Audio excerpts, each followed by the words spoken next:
We'll get started in just a few minutes. We've got a little more people coming in from other meetings and getting out the agenda and the bills.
Have a packet? You do? Thank you. Get one more.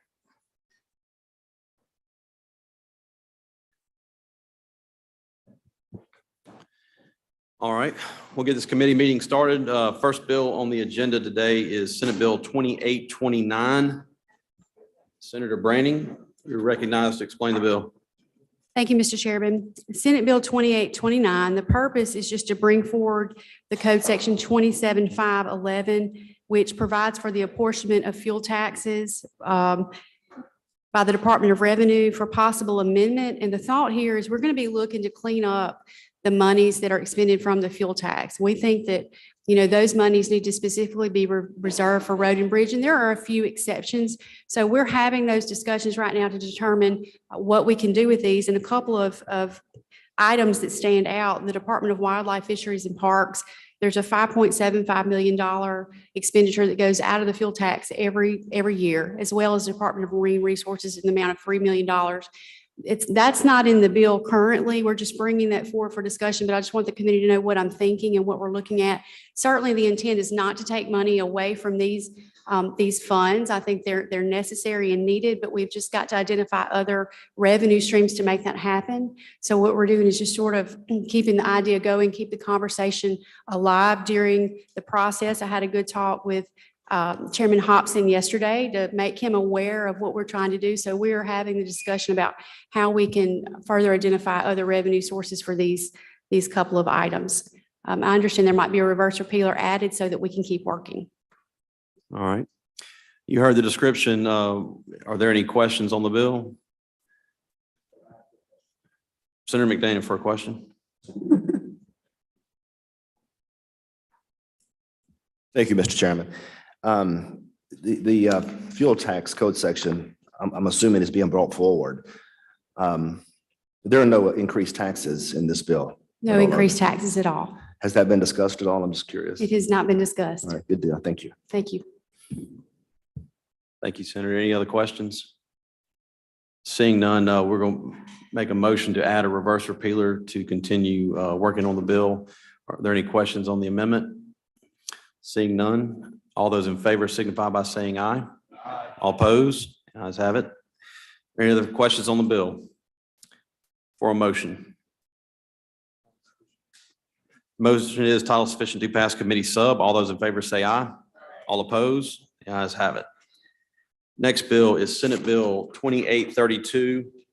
This is a bill repurposing some bonds that were previously authorized to include purchase of property, acquisition costs, and renovation of an existing building instead of new construction. So that's the reason for repurposing these bonds in the bill.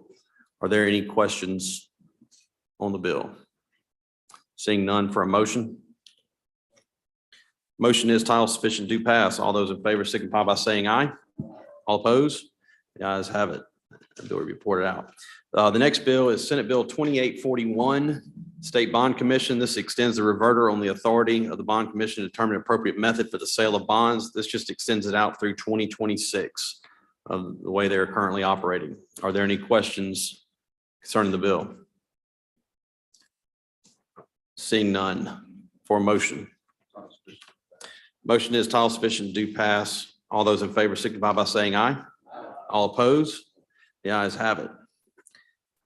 Next bill is Senate Bill 2842, Mississippi Healthcare Industry Zone Act and related ad valorem tax and sales tax exemption. We're going to extend the repeal date in this bill. I believe Mr. Miller with MDA is here to briefly discuss this bill and give us some information on it.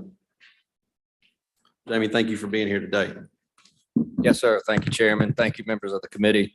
The agency does request an extension on the repealer for the healthcare, Mississippi's healthcare industry zone incentive. Brief overview of the incentive is Mississippi Healthcare Industry Zone Incentive aims to increase the number of healthcare jobs in the state and expand access to high-quality medical care for Mississippi residents by encouraging healthcare-related businesses to locate or expand in healthcare zones in the state. Eligible businesses include medical supply, laboratory testing, medical product distribution, biotechnology, medical equipment or medicine production and related manufacturing or processing, medical service providers, including nursing homes and assisted living facilities, may also benefit from the program. To qualify for this incentive, a healthcare-related business must commit to create at least 25 full-time jobs and or invest $10 million and must locate in a healthcare zone in the state. MDA provides a certification, a healthcare related business to qualify, excuse me, for the incentive. MDA must certify the business meets the minimum requirements of the program. And this must be done before start of construction or any announcement of the business. Okay. Are there any questions concerning the bill? Senator Bryan, for a question. Watch out, Jamie. This is probably as good as any microphone. I just wondered if we could find out where these healthcare zones are, how many there are, how many counties are in them.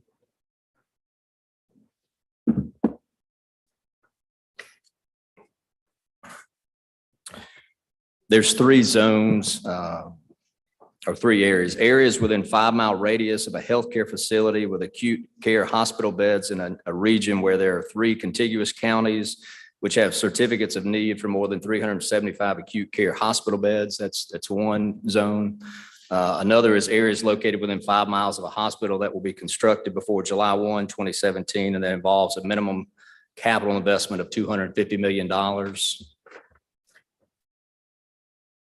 And then additionally, healthcare related business that locate within 5 miles of radius of William Carey University's Tradition Campus in Harrison County.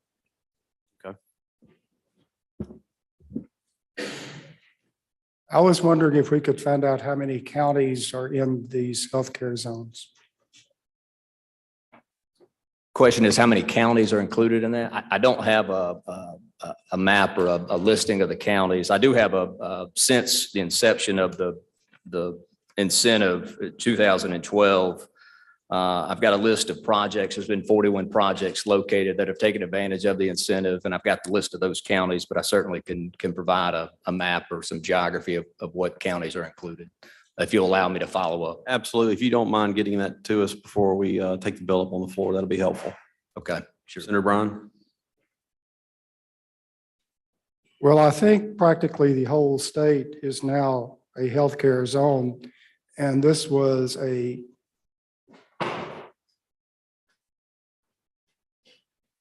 proposal which became law.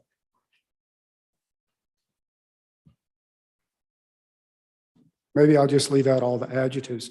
But I think that to the extent there was thought behind this, and I really don't mean to imply there was any meaningful thought behind it, but to the extent there was, the idea was that this would be something to attract people to Hinds County, and in particular to the area around the University Hospital. I sort of think that's how it was sold. And then one after another, area after another decided to participate. And at the end of the day, I believe practically the whole state is in these zones, and is always the case with these so-called incentives. What happens is when some entity is going to do a thing, before the entity does the thing it will be doing anyway, it stops and goes and prowls through all the incentives and sees how many checks it can get the taxpayers to write it before it goes ahead and does what it was going to do in the first place. And I think this is yet another example of it. Thank you, Senator Bryan. Senator Blackman for a question. Thank you, Mr. Chairman. Do we know how much total investment has been done in each of those zones? And do we know how much money the state as well as the municipalities and counties have lost as a result of these zones? Well, first, let me get back to Senator Bryan's question about, there is a map, and he is correct. Nearly all of the counties are touched by one of these zones. However, you still have to be within a 5-mile radius. So although the county itself may have portions of it that are become eligible, you still have to locate within 5 miles of one of these healthcare, within one of those hospitals. To your question, these are tax incentives, not cash. And so, and locals have discretion about how they want to treat their ad valorem exemptions. And so it's probably something that will be left for the Department of Revenue in some cases, or even at the local level. So we track the capital investments that are made. We track the jobs that are created, but we don't necessarily know who is taking advantage, what the dollar amount would be at the local level in terms of a tax exemption on ad valorem or other Department of Revenue questions. But Sarah, do you have anything? But there was over $600 million in private investment that we certified under the program. Some of those projects may or may not have come to fruition at that full projected investment level, but that was what they applied for and the scope of their construction and investment project. Yes, ma'am. But like Jamie said, it's foregone sales tax on investment for construction materials and equipment. And that would be something that the Department of Revenue would be able to answer better than we are because they claim. Thank you. Any other questions? Senator Jordan for a question. Thank you, Mr. Chairman. I was trying to find out how many were located in the Delta area. Will the Delta area benefit from this endeavor? With that much investment, how will it benefit all 82 states, specifically those 82 counties, specifically those in the Delta where I live? Will they benefit from this? If so, how much? Yes, sir. I'm looking at the list of the counties where these projects have been located. These are private companies that are deciding to make business decisions about where they locate within these zones. So we don't direct them in terms of where they choose to locate. They take advantage of the incentive if they are in one of those healthcare zones. But I was hoping you would have some influence with them and let them try to include all 82 counties where they can benefit as much as possible. Yes, sir. Those counties would be eligible. In some parts of those counties, they are eligible, but at the end of the day, these are private business decisions. Thank you, Mr. Chairman. Senator Blunt, do you have a question? Okay. Any other questions on the bill before I recognize Senator Blunt for a comment? Seeing none, Senator Blunt. Thank you, Mr. Chairman. Senator Brown referenced Hinds County and the original purpose, at least the idea when this bill was first presented, was to attract new business to the state around our existing healthcare facilities.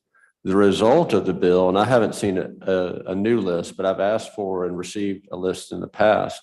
The result of the bill is that we are simply not attracting new businesses, but we're moving existing businesses to different parts of the state. Specifically in Hinds County, if you wanted to be in the healthcare field, you would want to be near major hospitals. And I represent the area that has 3 major hospitals within a close geographic area: Baptist Hospital, St. Dominic's Hospital, and University Medical Center. And the talk for years was to grow that area because that's one of the, quite frankly, that's one of the few economic engines that is that's driving our state capital city.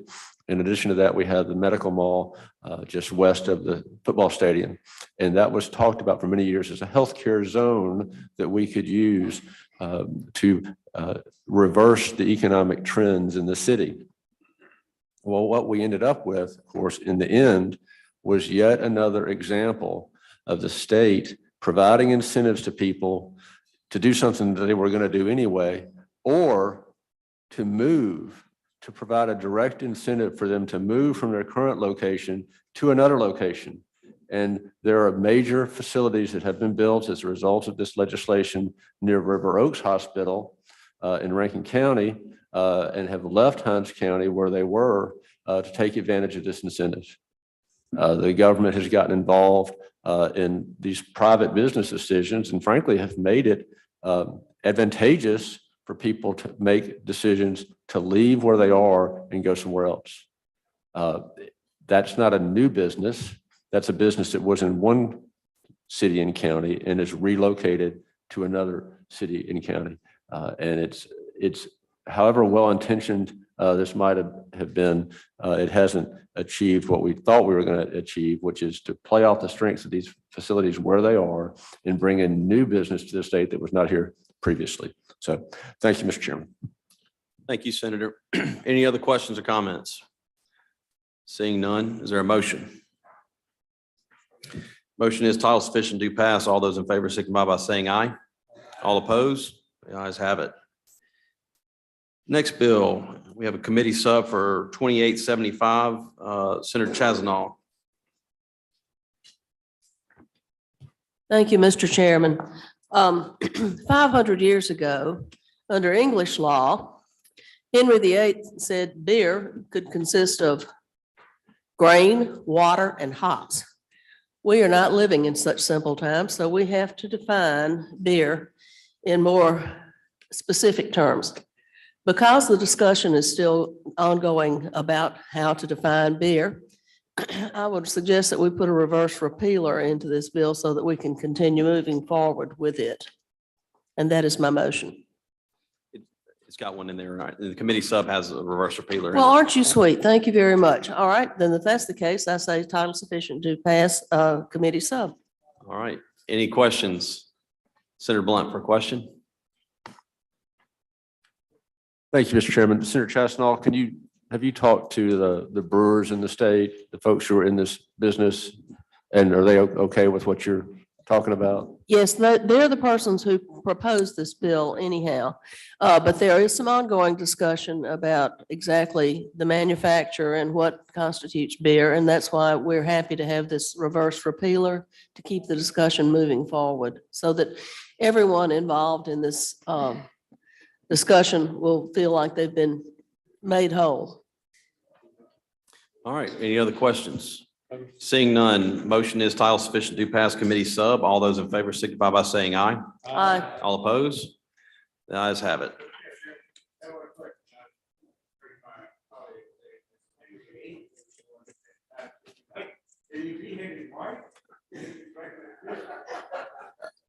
Senator Jordan wanted to know if he beheaded his wife after he made a statement about beer. All right. Next bill is Senate Bill number 2159, Mississippi Flexible Tax Incentive Act. Senator Parker, you're recognized. Thank you, Mr. Chairman. Everyone in here, I think, will remember this bill from last year. This was what we called the Inflex bill. We spent a lot of time, a lot of discussion on this, going through this. I think even today's discussion on other incentives is the purpose for this, is that we are looking for a way to combine our incentives to make business opportunities more attractive to our state and make it more transparent and just easier to understand. This got broad support in the Senate, passed the Senate floor, went to the House, and was tied up in the state income tax debate because a number of these incentives are inherently tied to the state income tax issue. We really can't pass this bill in its true final form until we really know what we're going to do on this issue. So what I'm presenting today is a committee sub that adds a reverse repealer to this language to just keep this alive. And if indeed we are able to reach a standing on what we're going to do on the state income tax, I look forward to meeting with my friends at MDA and other agencies to see what we might do could impact this bill. But this just keeps it alive. It's double referred today. So members of this committee who are also on economic development, we're going to have a brief meeting after this just to take this one bill up and keep it alive during the session. But do I need to add them? Okay, so I'll move to add the reverse repealer and produce a committee sub if you have any questions. Are there any questions on the bill? Seeing none, the motion is to add a reverse repealer. All those in favor signify by saying aye. Aye. All opposed? The ayes have it. So my motion will be title sufficient to pass committee sub if there are no questions. Any questions? Seeing none, motion is title sufficient to pass committee sub. All those in favor signify by saying aye. All opposed? The ayes have it. That bill will be reported out. Next bill, Senate Bill 2831, sales and use tax. I'm going to ask Mr. Fletcher to come up. Obviously, technology has evolved and there are new means of cross-border delivery of computer and software-related services that have emerged. And so what this bill attempts to do is to kind of lay out how that will be treated. And Mr. Fletcher, if you would please give us a description of the bill. Sure. Thank you, Mr. Chairman. This bill is really intended to preserve the status quo as to how Mississippi taxes software that crosses state lines or the benefit of software that crosses state lines. The Department of Revenue has undertaken a project to update its regulations. Mississippi certainly not alone in this.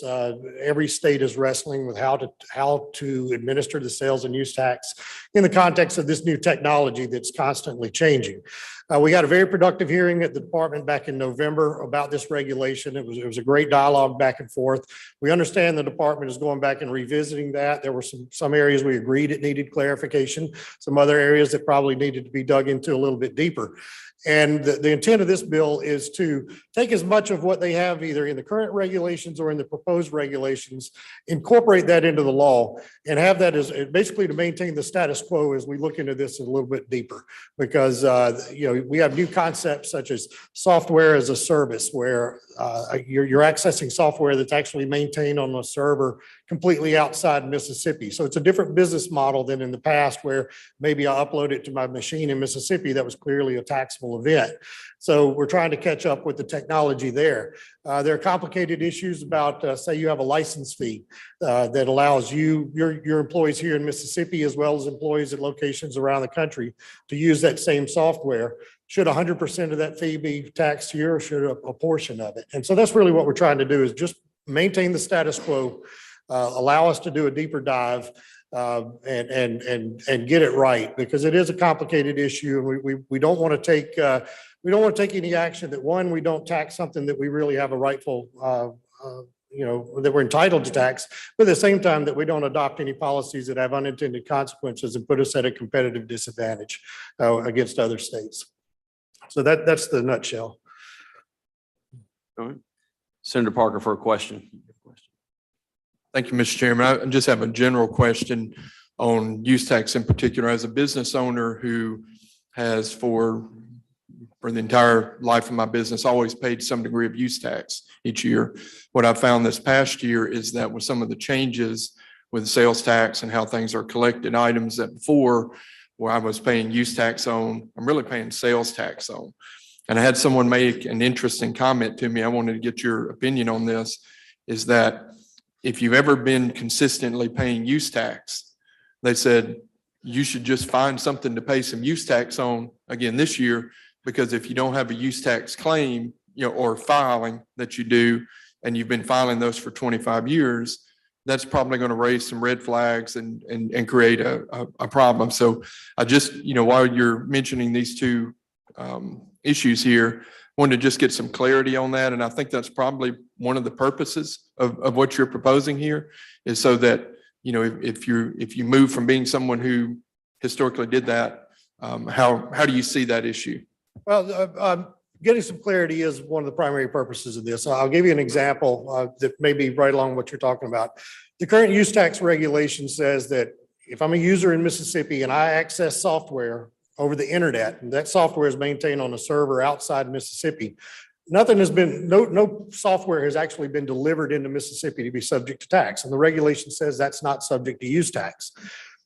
One of the proposals in the regulation was to remove that now and to basically shift it to where the tax is imposed on where the benefit is received, even if the software itself was not delivered. And so we've got inconsistency on audit. We've got maybe difference of opinion between the Department of Revenue and taxpayers on what should or should not be policy. These are the type of things we really need to dig into. But if you've been self-reporting use tax all along based on the current regulation and what you've done in the past, the landscape is changing. And, we know that on audit, the department's position right now is that maybe these things that weren't taxable before are taxable now. So we're trying to maintain some clarity, make it clear. Look, developing this type of policy through litigation and audit is a very sloppy way to do it. We want to be out in front of it so everybody knows exactly what they're supposed to do on their returns and they don't get any surprises on audit. Just in follow-up, mine is not a software, it's just more of a product issue, a product purchased, out of state that, you receive in the state and then you didn't pay any sales tax on before that qualifies as certain things. So if indeed this year we didn't have an item like that wasn't taxed, it was already, a sales tax, so it's collected on it. For this year, should we file a use tax report with a zero number on it? Or should we just not file that if we don't have that? And again, for purposes of audit, my understanding is if you've been a consistent filer and you stop filing, that is going to be something that raises some concern in the audit department. We see that often where if somebody doesn't owe a liability, they don't file a return, but they're registered for sales or use tax. And the department system's expecting a return. And so when a return doesn't show up, it's going to throw up a red flag for somebody to follow up. And it may be a notice, you know, hey, we didn't get your return. It may be an estimated assessment. You need to call us and clear this up. I mean, you know, my advice to people is if you're registered for sales or use tax, even if you have a zero liability, file the return so that the system has it in there. But, you know, I don't think this bill addresses, you know, when you do or don't have a zero liability. This is really kind of limited to that software specific context. And that's where you'd have to decide, do I follow the existing regulation and is it zero, or do I now have a number that I need to report? Okay, thank you. Senator McDaniel for a question.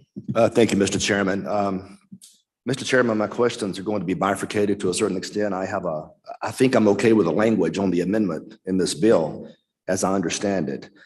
But since we're bringing forward the code sections, I have a question about something slightly related, but unrelated to this specific language. If you want me to wait till the end of the debate to ask those questions, I will. If you want me to ask them now, that's fine. That's fine. Okay. As I understand the application of the use tax, which, by the way, I was never for. I want to be clear about that. It's one of the few taxes I disdain. There are a hand number of Mississippi entrepreneurs out there, small business owners. And some of these folks are just barely making it by. And they use computer sales from time to time to sell their goods. It's my understanding, and I may be incorrect about this, but it's my understanding that those individuals have to post a $500 bond just to continue doing business. Is that an accurate assessment? No, I believe when you register for sales tax, you do have to file, ordinarily do have to file a bond with the department. I believe that's been the case for quite some time. I'm looking over my shoulder at some of my friends at the DOR, but I believe that's been the policy for quite a while. Yeah, that's part of my concern. If you've got people in this state that are attempting to achieve some degree of upward mobility and they're nickel and dime, paycheck to paycheck, doing the best they can, why would the state of Mississippi create a burden for those people to enter the marketplace? It's above my pay grade, Senator. Sir? I can understand the state wanting some kind of security, so if there's a default, you know, if they don't file a return, then the state's protected. And, you know, the policy question is, what form should that security be? Should it be perpetual or should there be a materiality threshold? I don't know. Those are complicated questions. I understand exactly what you're saying because it can serve as a barrier to entry, especially as sales taxes compliance has gotten complicated. You know, now when you're selling goods over the internet, I mean, we dealt with this last year with the marketplace seller legislation. You may be required to register in jurisdictions all across the country. Well, if it's 10,000 jurisdictions, you got to put a $500 bond in every one of them so that you can sell something over the internet. That's a considerable barrier to entry. That's one of the issues that has been debated all along. It really is. And that's my concern because it's not as if we're hitting Microsoft or Apple with this. These are small entrepreneurs that are just trying to catch a break in our state. And I just don't like the idea of that hurdle. Mr. Chairman, I'm curious, perhaps I could address this to the lawyer. Is that when they brought forward the code sections here for the use tax, is that bond requirement for these individual sole proprietorships a part of this code sections being brought forward? Is it in there? Okay. It says he'll have to look. Okay, that's okay. I tell you what, I'll defer. If it's in there, maybe I can talk about it on the floor. All right, thank you. Any other questions? No other questions on the bill? Is there a motion? Motion is title sufficient to pass committee sub. It does have a reverse repealer in it, so it just keeps it alive, continue the conversation. But the motion is title sufficient to pass committee sub. All those in favor signify by saying aye. All opposed? The ayes have it.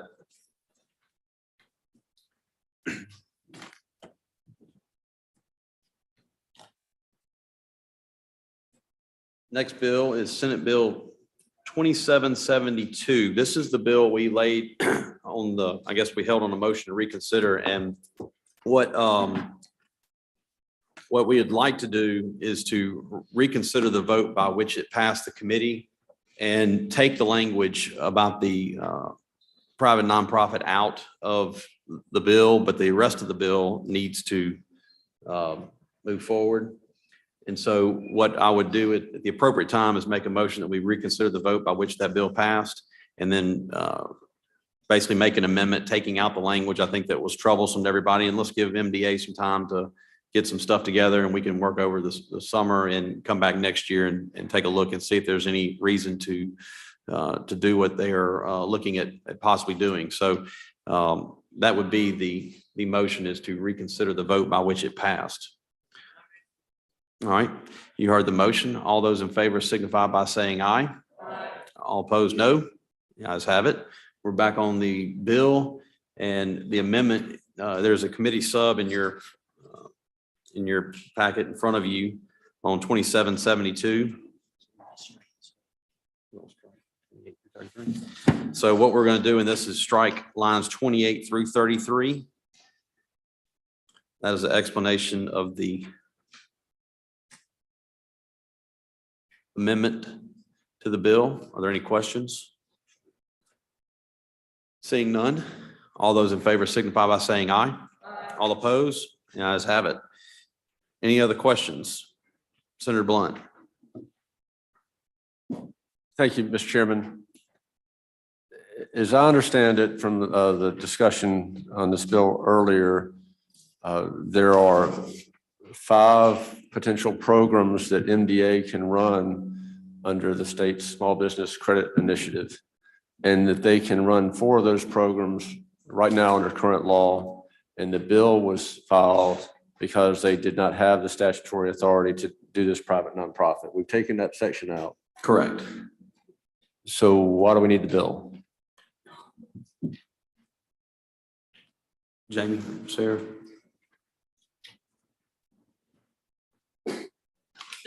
Speak to the mic, if you don't mind. The as amended language was make sure the reference to the federal act that was amended under ARPA is clean for us so that we can operate the other programs under the existing authority. My question is, under current law, do you have the statutory authority to operate the 4 programs under the state Small Business Credit Initiative? Yes, sir. So my question again is, then why do we need this bill?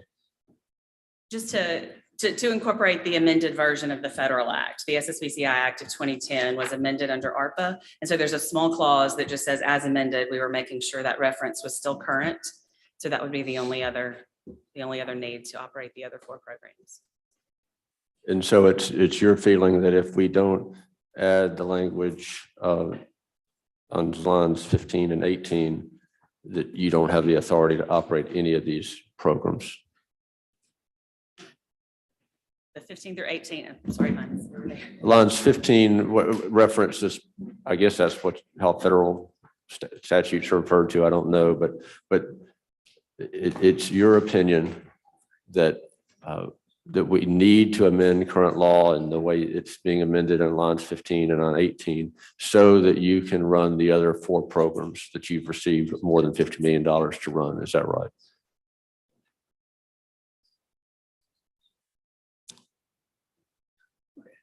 Our legal counsel advised that it was best to get that language in there.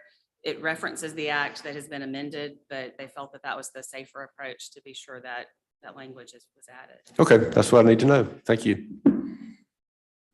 Thank you, Senator Blunt. Any other questions? Senator Blackman for a question. Thank you, Mr. Chairman.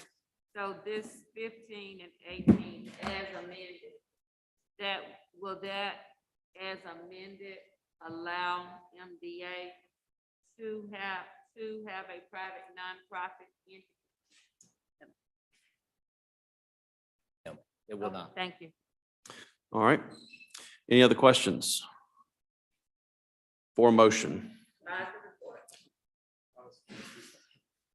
Tile sufficient, do. Yeah, we already did.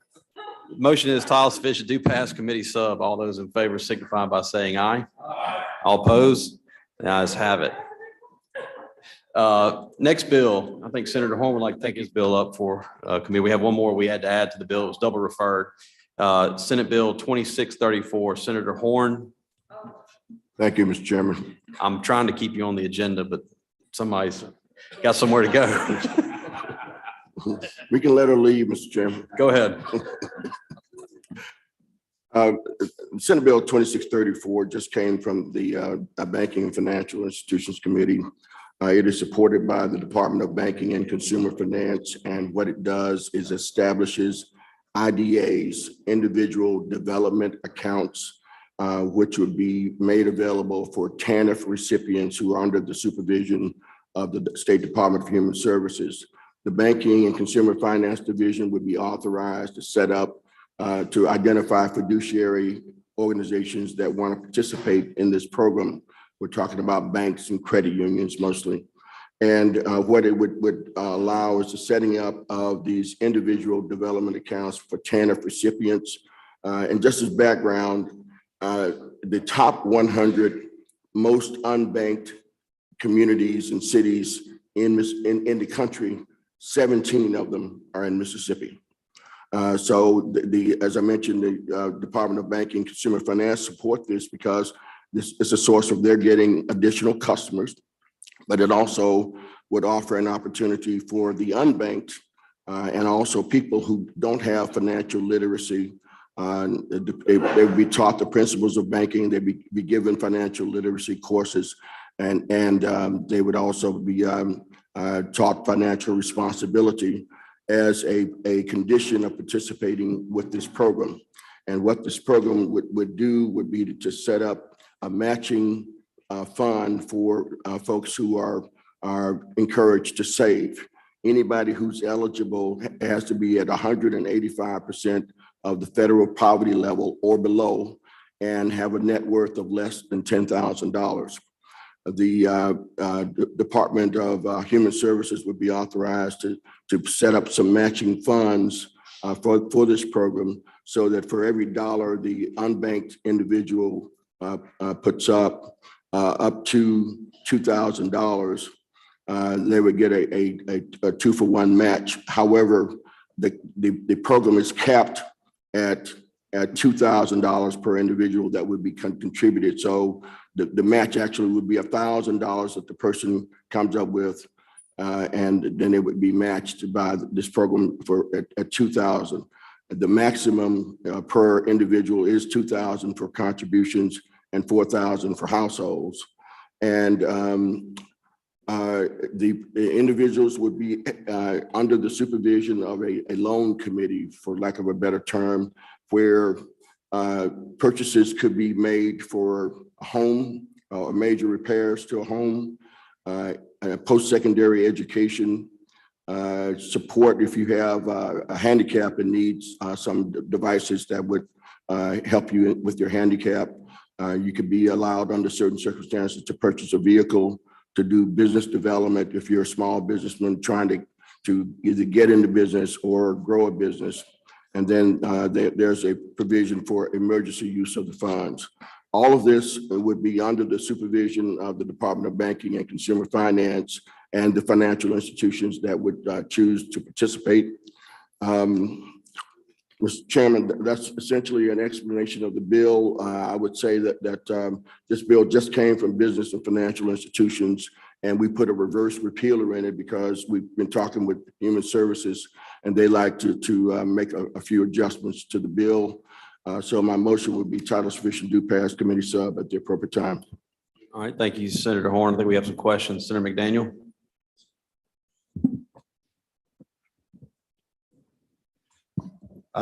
Thank you, Mr. Chairman. Senator Horn, the first part of your explanation had me agreeing.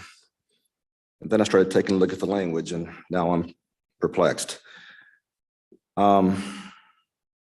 So the first part of your position is that there are unbanked individuals in Mississippi, and that is accurate. There may be many reasons for that. What do you attribute that to, the individuals being unbanked? Well, you know, part of it is culture. Folks just grow up without having any sort of banking relationship, and it becomes generational. Some of it is that individuals have so little money that they operate in a cash only environment. You know, I don't know the last time I pulled out a greenback and paid something. I use cards for it, but a lot of folks, it's strictly cash. So I would say it's cultural and it's generational. So the position is it's cultural. In other words, it's certainly available. People certainly may open accounts if they are so Yeah, inclined. and- It's just they choose not to for whatever reason. Well, so what this program does, and there are 40 states around the country that participate with this program. Every one of our contiguous states have a program set up such as this. And what this program is intended to do is offer an inducement, an encouragement for the unbanked to become banked. Right. And that inducement, is it financial? Yes, That's my concern. A financial inducement paid for by the taxpayers. right. And 40 other states are also doing the same thing. Right. That's my concern. So basically, the position is they certainly may, under present circumstances, utilize a bank. Here, we're asking the taxpayers of this state to assist them and to give them money so they can utilize a bank. That's an entirely different scenario. And that's a 2-for-1 match. Explain that to me. For every dollar the unbanked would put up after they have been matriculated through a program for tutoring and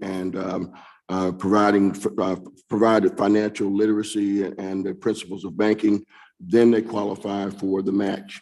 And the match is up to $2,000. So if they put up 1,000, and they can get 2,000 matched, and it would be 4,000 per household.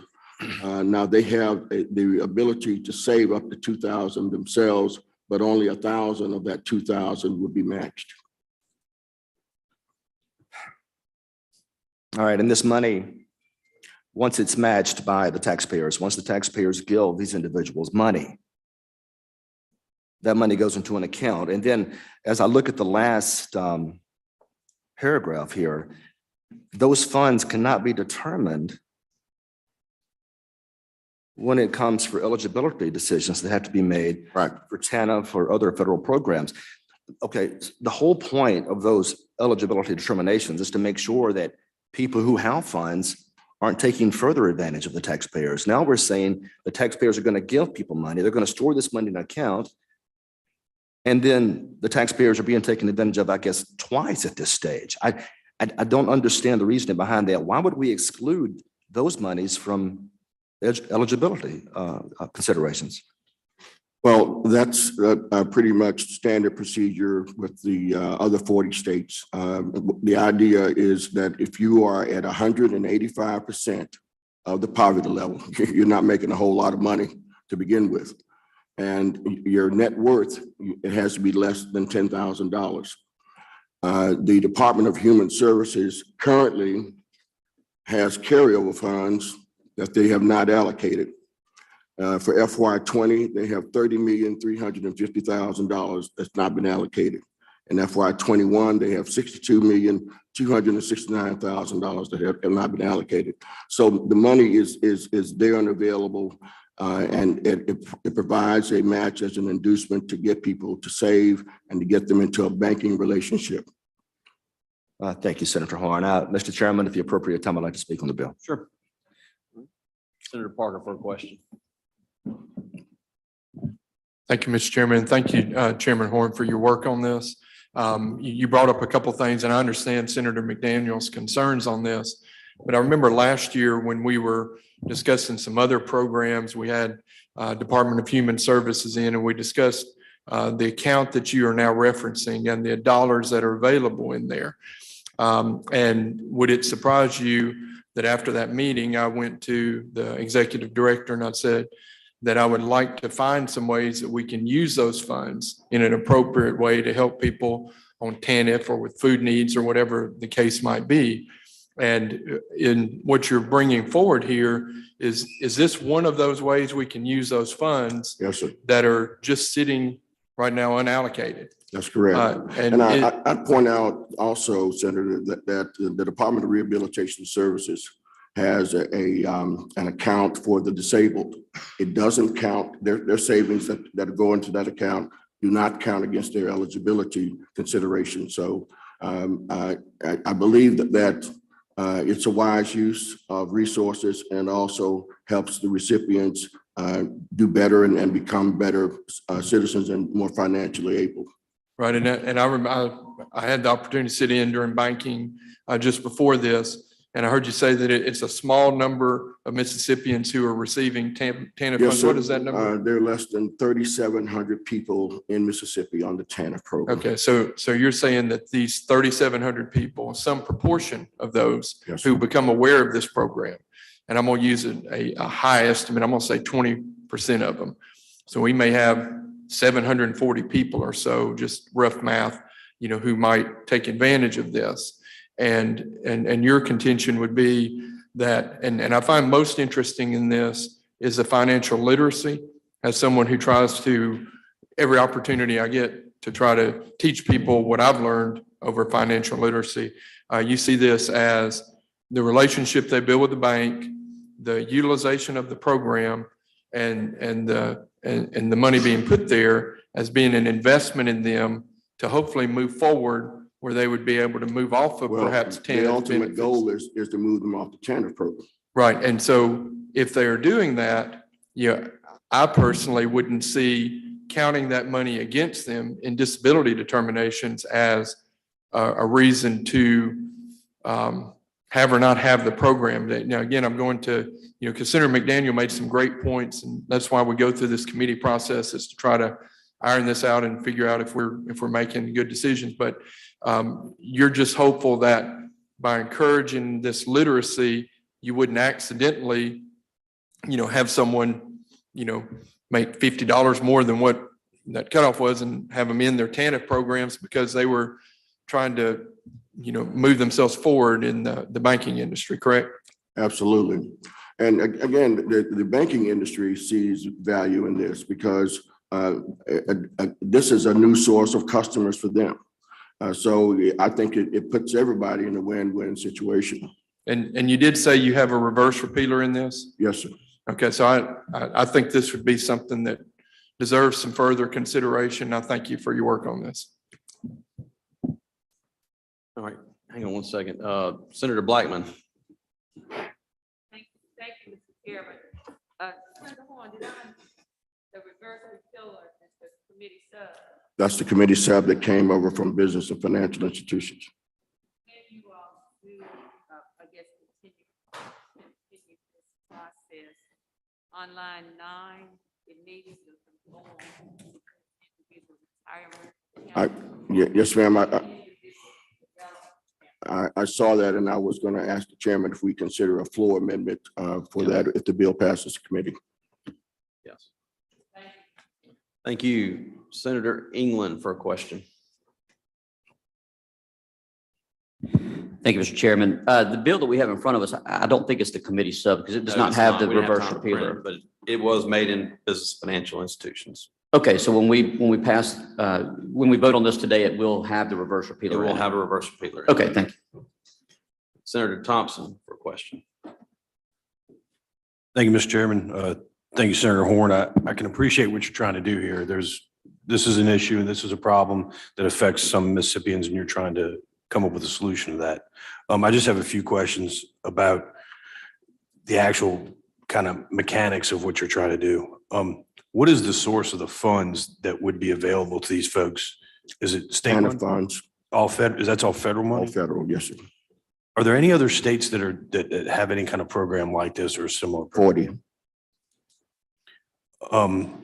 How is the, I don't know if you've been able to do any kind of survey of those other 40 states. How is the program functioning in those states?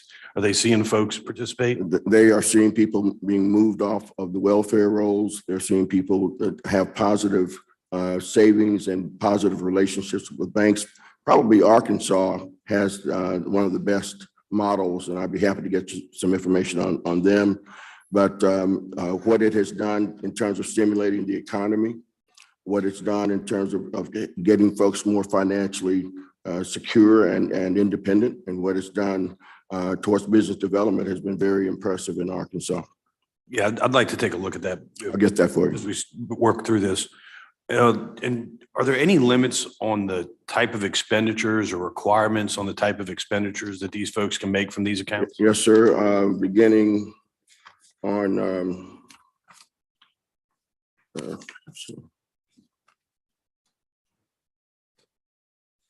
Yeah, there are requirements. They can only use it for a home purchase or a major repair on a home, for education at the post-secondary level or beyond, for the purchase of devices in the event an individual who's eligible is handicapped, and you can buy devices to assist you. Under certain circumstances, you can pay for an automobile to get you back and forth from work. And then for small business development, if you're going to go into a business, maybe lawn service or something, and you need to buy a lawnmower, you can get permission to do that. And then there are emergency expenditures that are allowed, but within a year's time, if it's an emergency expenditure, the money has to be repaid. Understood. Thank you, Senator Horn. Thank you, Mr. Chairman. Senator Boyd for a question. I think it's more of a comment, Mr. Chairman. Financial literacy, my employers tell me. Financial literacy, my employers, particularly my manufacturers, tell me is a great hindrance to them in keeping people employed, to keeping long-term employment. It seems kind of the plan that you've articulated today would reinforce those principles, that we could seek to have better employees that understand financial literacy in the plan that you've crafted out. Have y'all seen, has there been any evidence or data that you've seen in those other 40 states that would seem to indicate that that is indeed the case? Oh, look, we have got to do a better job of improving the financial literacy of our citizenry. Without it, they fall victim to payday lenders. They fall victim to consumer finance companies a lot of times, and then they get into a hole and they can never dig themselves out of it. So this will help them to become more financially literate, but also financially competent. Thank you for your work on this. Thank you, Senator. Senator Sojourner for a question. Yes, Mr. Chairman. Senator Horn, would you agree with me that there's a large percentage of Mississippians that live paycheck to paycheck? Well, I would agree with that, yes. And I agree with my colleagues on the issue of financial literacy. I've long supported financial literacy programs being taught in our schools. I don't think we do enough.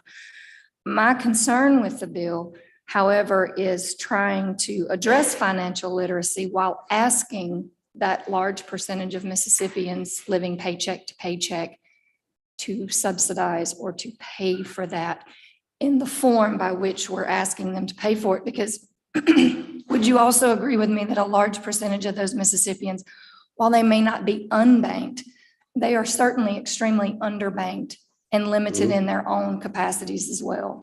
Absolutely. But I will say this in response to your comment about we're paying them to become banked and whatnot. The issue is we're going to pay one way or the other.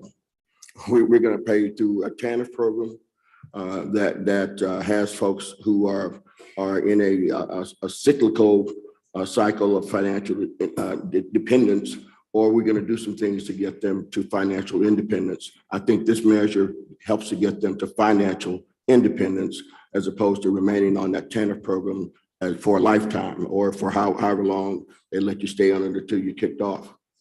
So we're going to pay for it one way or the other. I certainly understand that. As a matter of fact, I had a bill on another issue that I think the state does very poorly, that we're forcing taxpayers to pay for other things. We do that quite often. Do we know what the maximum total of this bill could potentially be to taxpayers? $1 million. Thank you. I have no further questions. Thank you, Senator.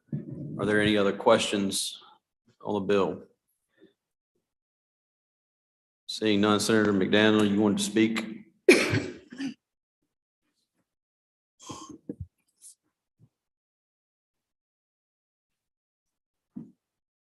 Thank you, Mr. Chairman. I appreciate that. It was good questions, good debate, and in many ways, I appreciate what Senator Horn is attempting to do, but I just want to address a handful of these points as I speak against the bill. No one is suggesting that we shouldn't be teaching financial literacy. That's a given.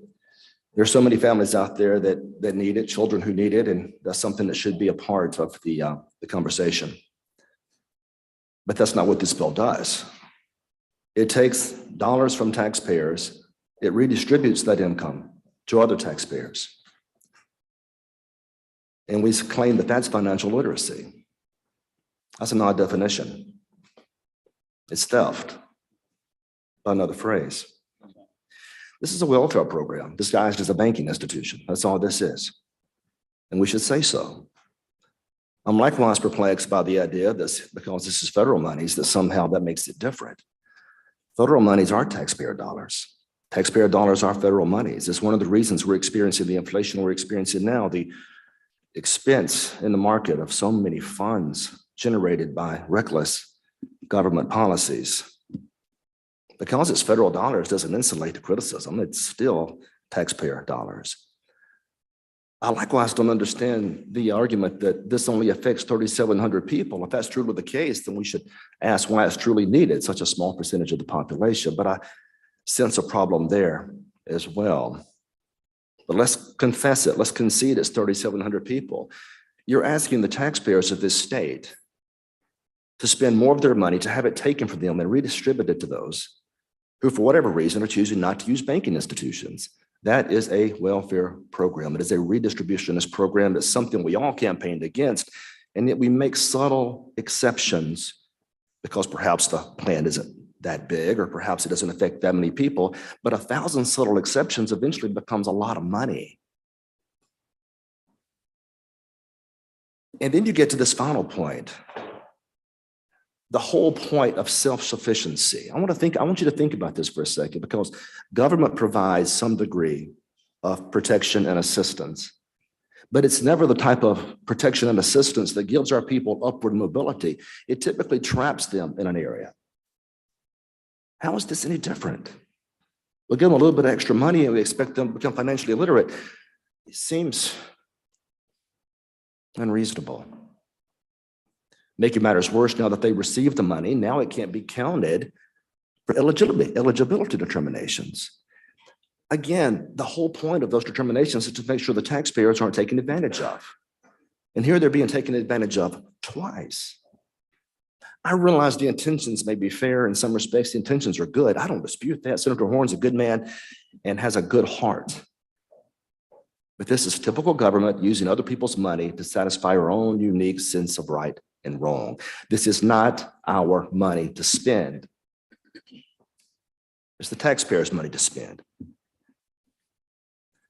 I could probably go on and on.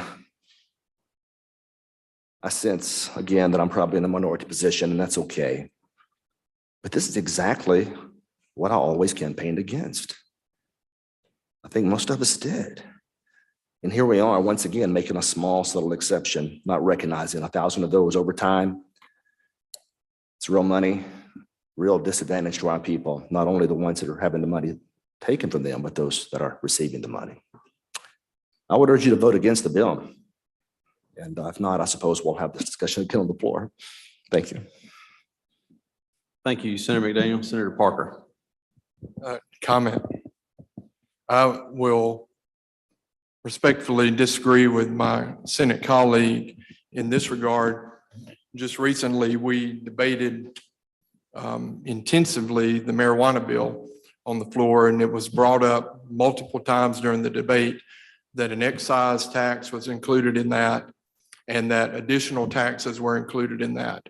But in the end, a number of people who said that we shouldn't be raising the excise tax and the sales tax on that particular bill, at the end of the discussion, voted for the passage of the bill.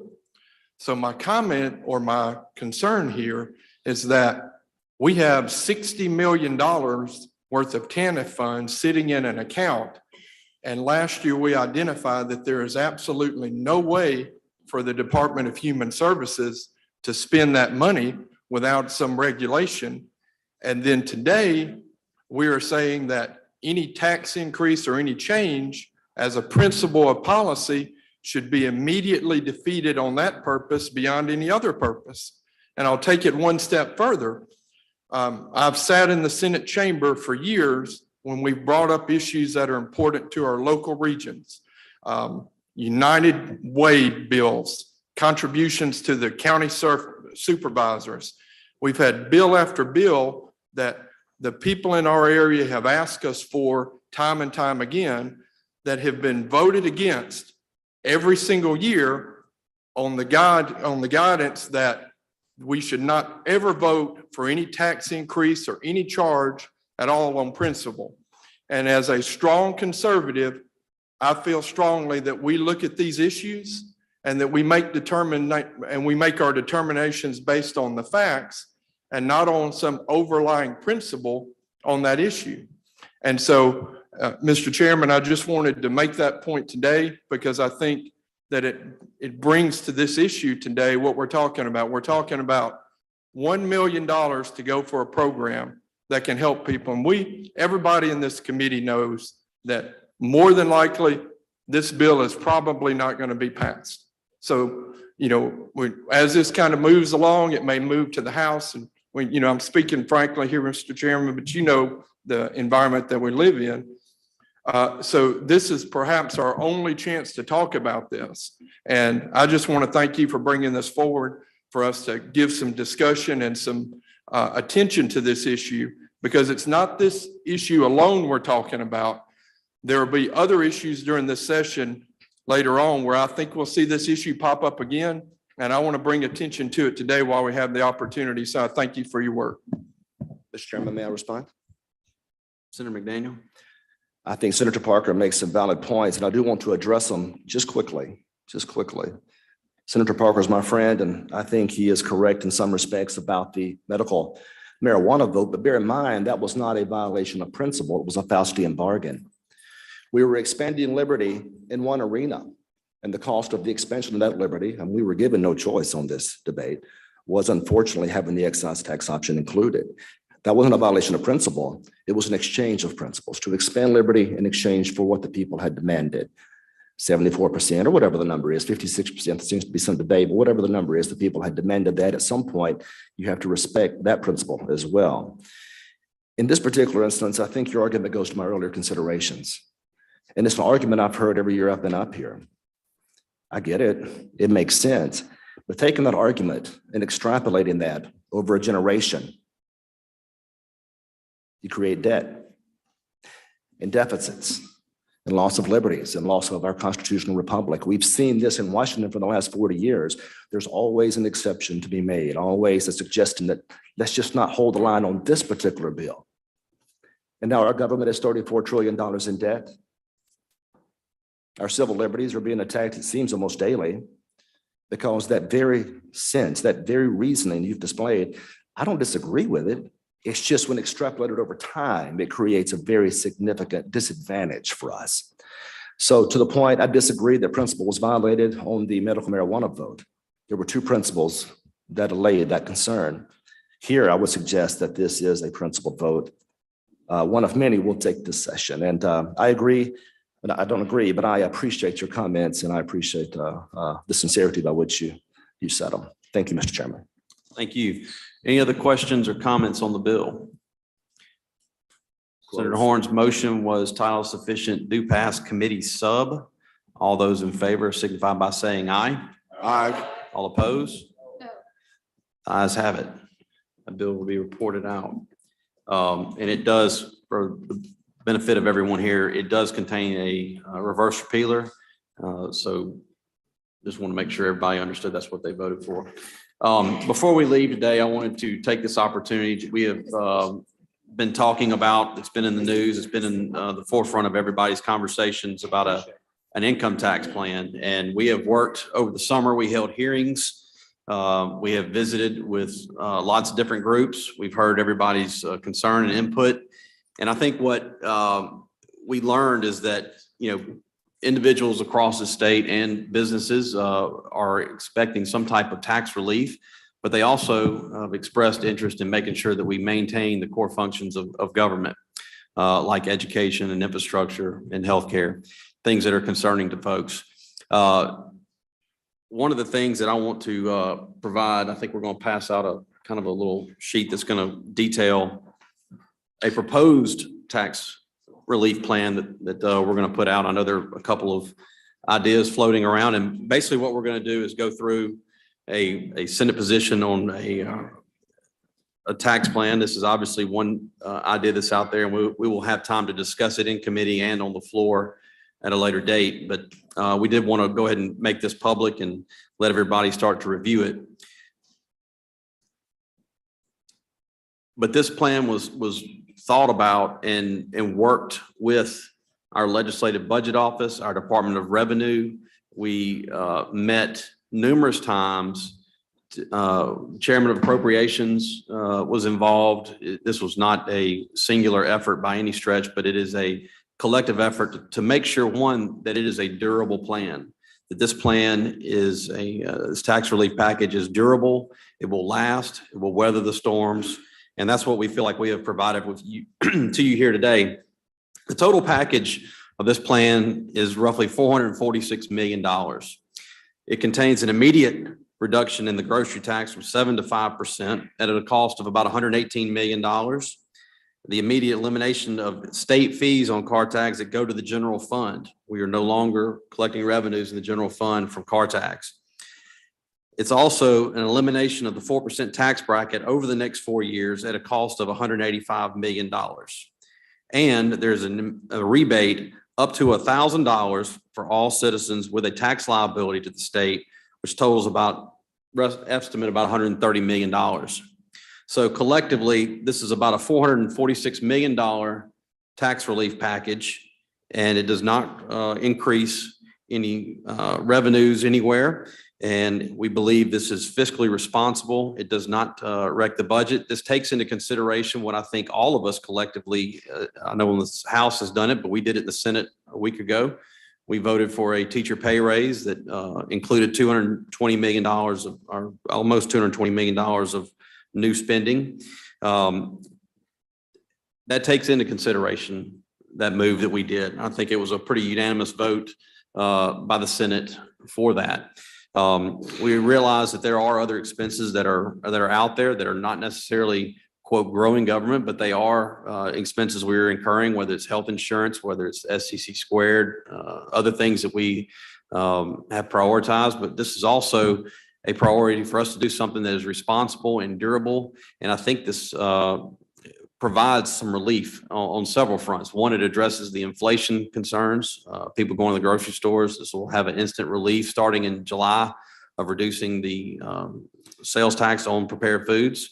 It's also going to provide some relief on the 4% tax bracket and an immediate check back to those that pay taxes up to $1,000, with the minimum being $100. So I think this is something that has been, really looked at, thoroughly examined to make sure that we're not causing a problem with the budget.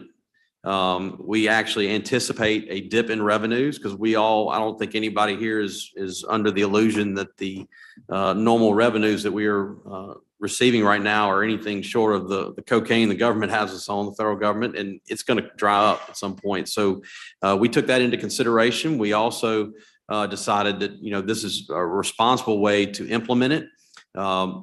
In the midst of the 2016 tax cut that we passed, this plan will be implemented over 4 years. And by the time it is implemented, our other tax cut will be fully implemented. We're in year 4 of 10 to phase out of the franchise tax. And that was the largest tax cut in our state's history we passed in 2016. So we feel like this is an aggressive proposal, but it is a responsible one that takes into consideration the priorities I think we collectively have. But we also will be able to discuss some of those at a later date.